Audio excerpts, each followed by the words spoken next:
call is the Screacher and the spare main. Okay. When you get this boat back in Hawaii, I would just take the spare main out of this bag and throw it in your garage or something, because it's going to be in the way. You can see it's a pretty big sail, and the only reason I got it when I bought the boat, I've never used it in 12 years, but it's there in case you need it, in case the other main rips.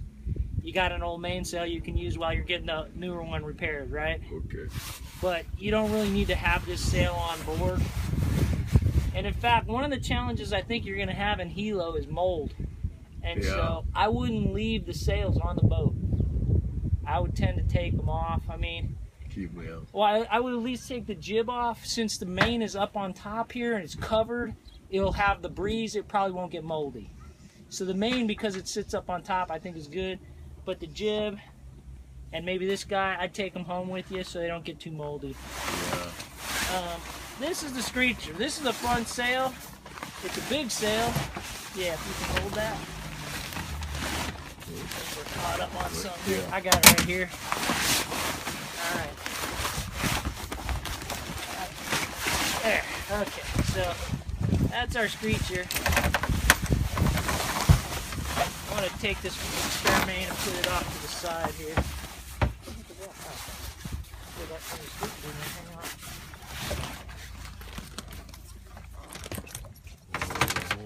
Alright, so I'm gonna put this bag up on the dock, get it out of the way.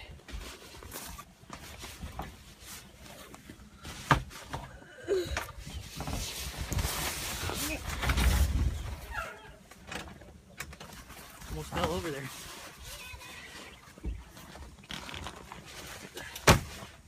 Get that out of the way. Alright, so this is a Screacher. So the Screacher has its own sheets attached. You can see on this end, there's a roller furler. This is what's going to allow it to roll up. So this is the top right here. This is the top that's going to hook onto the halyard. But remember, this red halyard is the one that we're interested in hooking up here. I'm going to get this jib halyard out of the way.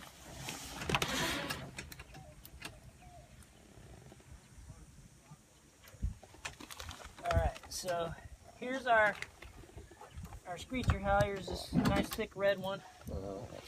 Take this knot out here. And what I tend to do is I'll hook it up here first, and then I'll hoist it up a little bit to get some of this out of my way. So if you want to pull up on that line, now it's the lower right hand side one. This one? No, the lower one. Oh, lower, okay. There you go. Pull that up a little bit. Keep going.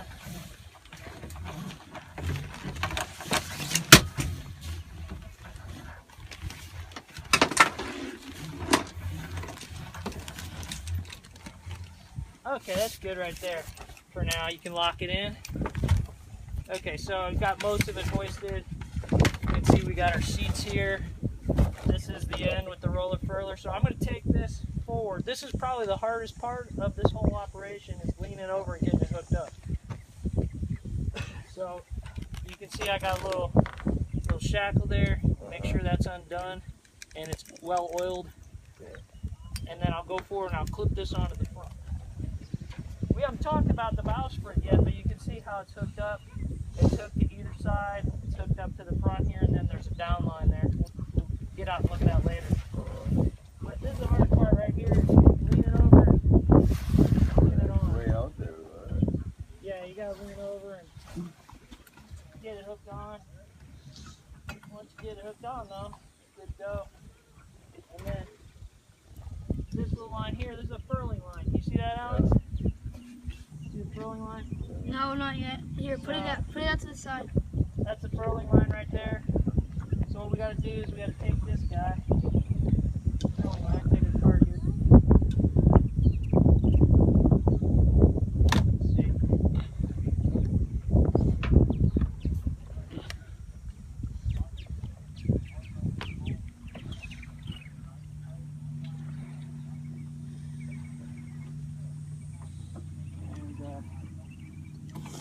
Alright, I got it now.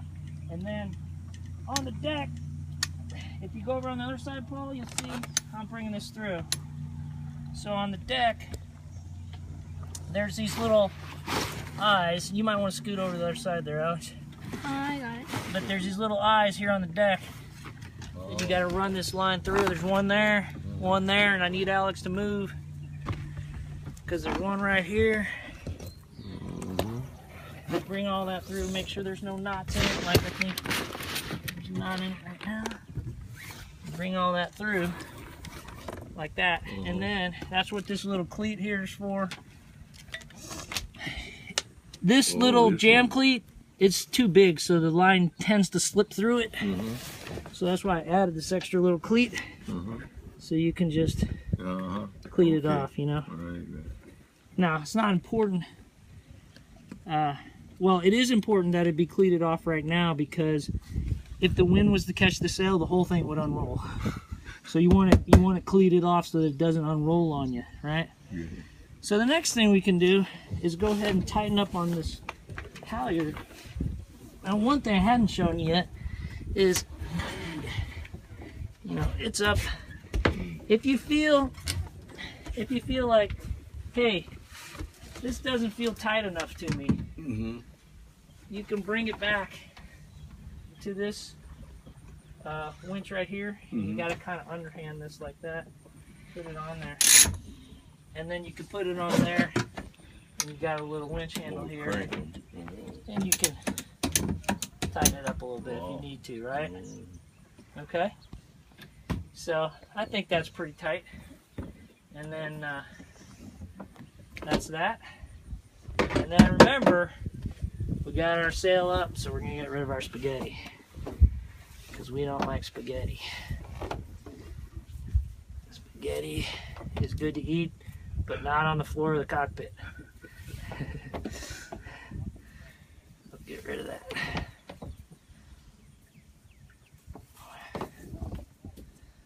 All right. Okay. So that's that one. And since we're not going to be using the spinnaker, we can get this one up and out of the way too. Well, we might do the spinnaker later, just so you can see it. Okay. So that's that. So we got our sail up now. Now the next thing we got to do is we got our sheets up there that we need to run.